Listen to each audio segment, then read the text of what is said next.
ଏକ ଦ୍ରୁତଗାମୀ ମୋଟରସାଇକେଲ ଧକ୍କାରେ ଜଣେ ମହିଳାଙ୍କର ମୃତ୍ୟୁ ହୋଇଛି। ମୃତ ମହିଳା ଜଣକ ହେଉଛନ୍ତି ଦେବଗଡ଼ ଜିଲ୍ଲା ବାରକୁଡ଼ ଥାନା ଅଧୀନ ସିଂହଶାଳ ଗ୍ରାମର 51 ବର୍ଷିୟା ସାନିକା ଟପ।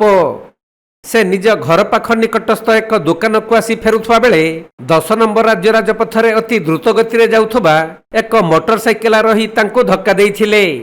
ତେଣୁ ସାନିକା ରକ୍ତାକ୍ତ ଅବସ୍ଥାରେ ଗୁରୁତର ହୋଇ ତଳେ ପଡ଼ିଯିବା ପରେ ତାଙ୍କୁ ପରିବାର ଲୋକମାନେ ଉଦ୍ଧାର କରି ପ୍ରଥମେ ବାରକୁଡ଼ ଡାକ୍ତରଖାନାକୁ ଆଣିଥିଲେ।